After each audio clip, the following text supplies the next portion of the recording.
Hi folks, this is Chris Voss from the chrisvossshow.com, thechrisvossshow.com. Coming to you here with a blog post that's entitled, Is Your Blog a Visionary Blog or a Reactionary Blog? Now, this is a concept you can take into context with any part of your life. You can take it into your family, you can take it in your professional life with your business employees that you communicate with.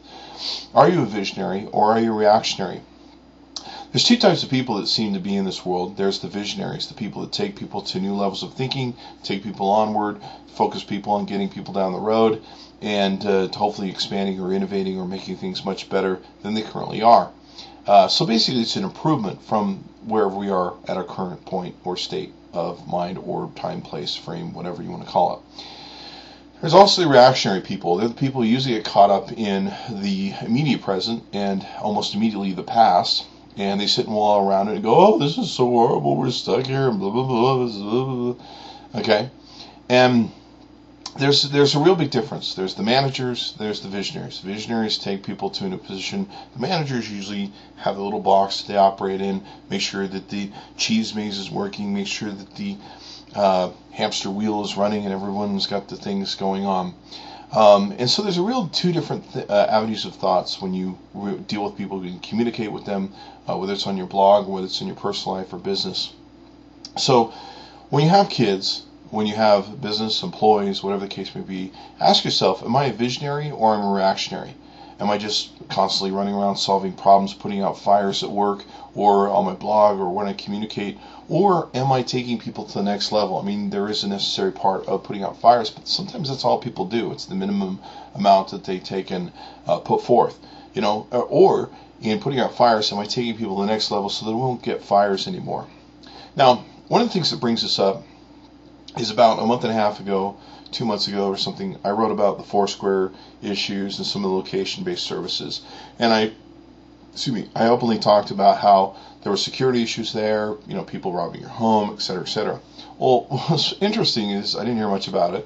A month later, everyone starts freaking about pleaserobme.com, and maybe they were the only ones who read the blog post. Pleaserobme.com, everyone's freaking about it. Everyone's writing the most stupid inane blog posts about the security issues around it. It doesn't take much of an Einstein to figure that out when you really look at I'm publishing where I'm at, and people that are where I'm not at and my possessions are might be able to take my possessions. It's not a real Einstein move there to figure that one out. And if you really need to read a blog post to figure that one out, well, then maybe you shouldn't breed. That's just my opinion. Now, these reactionary blogs that I saw were just incredulous. I mean, oh my God, people's houses are being robbed. Look what I'm. Blah, blah, blah. It's just stupid. Okay. Number one. Okay. Yes, there's a security concern about how I publish my whereabouts and where my home or my possessions or maybe the security of my children or family are. But even if you publish me on pleaserobme.com, guess what? You don't know if I have a security system at my home. You don't know if I have bars in my windows. I actually have 2 dogs. Have fun getting through them. I also have, in this case, in some cases, you may have a wife or a spouse at home. You may have kids at home. You may have someone watching the kids. You may have someone at home who's really proficient with a gun. So, just having your stuff on pleaserobme.com or publishing stuff on Foursquare does not necessarily mean it's that easy to rob your house, and certainly didn't warrant the sort of reactionary stupidity that I saw in some blogs about people just flipping the crap out. Being a leader or trying to be a leader, if that's what you're doing through your blog, is a very important thing. You have to be really careful about what you tell people, about what you lead people in. You don't want to be the leader who's running the lemmings off the edge of the cliff over every stupid comment that you happen to post or what you happen to do. And you also want to make sure that you're responsible in what you do. Being a leader is about being a good judge. Am I being responsible when I'm teaching other people to do or leading people to do? I get really tired of seeing these blog posts from people out there that are not early adapters, and they have tons of followers that just follow them around, and whatever they say, I mean, they could probably shit in a cup and people would go ahead and drink it because they're just, I just believe it. Give me a break. Pay attention to who you're following. Okay, okay? Because if you're not, you deserve to be the lemming running over the cliff.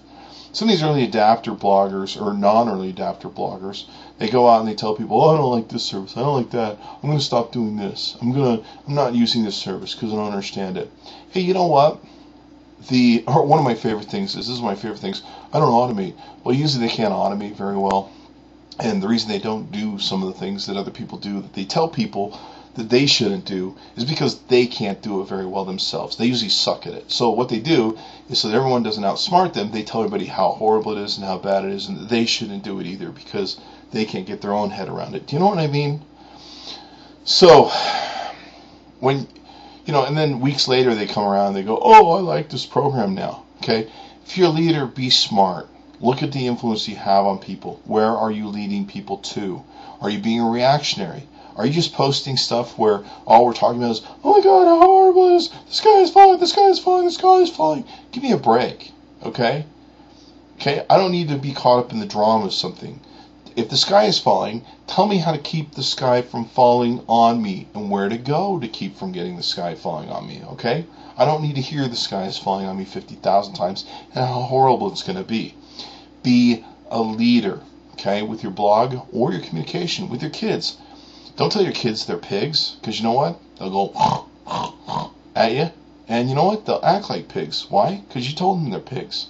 Give your kids a vision as to what you want them to achieve. Give your employees a vision of what you achieve. If you tell your employees that your employee is bad and they do these horrible things, they're probably going to keep doing them because that's how you perceive them. If you give them a vision of what they can achieve and where they can go the next step to become better people or better employees, they're probably going to want to achieve that vision for you. Same thing with children, et cetera, et cetera. One of the most recent things that I saw that was another stupid point that brought this to my forefront of my brain was Buzz came out. Buzz came out, and within 48 hours or 72 hours, there was a security issue that people realized where people could figure out who you communicate with pretty regularly based upon who followed you and who Google had automatically hooked you into. And it's not that hard to figure out that a lot of email addresses, you just take the username and add @Gmail at the end of them. Now, I'm sure there is a block. I'm sure there's all sorts of other things that you can do to eradicate those issues. There were some people that were in divorce situations with exes and new boyfriends that seemed to have the biggest issue with it. There might be some security issues with lawyers, attorneys, judges, things of that nature. But for the most part, Google reacted very quickly to it. Within 24 hours of it becoming a big deal and a lot of people blogging about it, it was eradicated. Now, what's funny is it's almost 2 weeks later, and I'm still seeing blogs and posts and all this reactionary messages that, oh my God, this is happening in Google and blah, blah, blah. In fact, I'm still meeting people that won't use Google, Buzz, that are turned off to it, and they're like, oh, well, I heard this, I heard that Google Buzz is whatever. Hey, you know what? I heard that Ford and Chevy didn't have seat belts, but you know what? That was in the 1930s. They've changed a little bit since then. As you probably know, Google's put in, I think, 2 or 3 major changes to the Buzz system to make it a better system and make everyone happy. So, don't be writing blogs that are reactionary where you're just freaking out and causing havoc and people to misunderstand what's going on in the world. Be a leader. Take people to the position. I hope that when people come to the Chris Voss Show and see what I'm doing and see what I'm sharing with you here is something that's going to improve your life and make it better and also lead you to a new position or maybe new ways of thought. That's my whole intent. I'm not going to sit here and freak out about the latest news item that's going to take place because you know what? Whatever that news item is, we're going to rebuild, we're going to regrow, and we're going to make things better in the future that hopefully those don't happen again. So that's my take on things. Is your blog or is your communication style that you use in your life visionary or is it reactionary? Be a visionary, okay? Go someplace new and take someplace new with it because the world needs to be a better place and we need everyone's help, like you, to take us to a better place, okay? Thanks for coming by. ChrisVossShow.com. Be sure to tune in daily.